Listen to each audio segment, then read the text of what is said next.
une période de 40 jours que l'Église consacre à ses enfants pour les inviter à faire plus d'efforts dans leur vie, efforts sur le plan de la perfection chrétienne, et efforts sur le plan de l'aumône, du partage et du jeûne.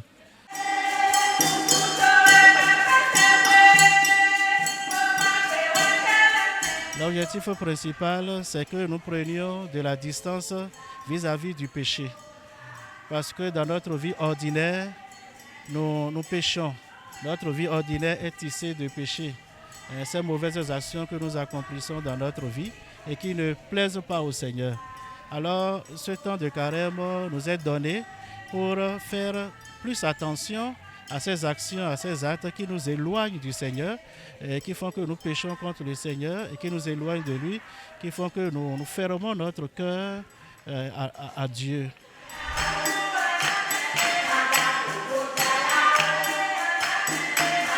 Il y a une foultitude d'actes, d'actions à accomplir qui constituent des sacrifices, des pénitences, de la pénitence pour notre vie spirituelle pendant ce temps de carême. Revenir de tout son cœur à Dieu. Cela veut dire mettre plus l'accent sur le jeûne, sur l'aumône, le partage et sur la prière. Et puis, de l'autre côté, sur le plan de notre vie personnelle, dans notre relation personnelle à Dieu, ce qui entache ma relation à Dieu, je suis appelé à faire attention et puis à m'éloigner de ces actions qui m'amènent à pécher et qui m'éloignent de Dieu.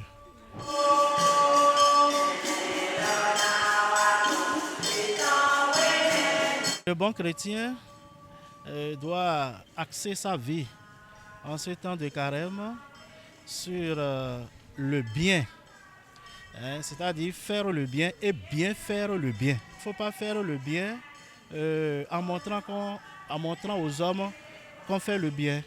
Et si nous faisons le bien au vu au su de tout le monde, nous avons déjà notre récompense chez ceux à qui nous montrons le bien que nous faisons. Il faut plutôt réserver le bien que l'on fait en secret. Il faut que ça soit discret. Et de cette manière, nous avons notre récompense de la part de Dieu. Et c'est cette récompense qui est la plus importante pour nous.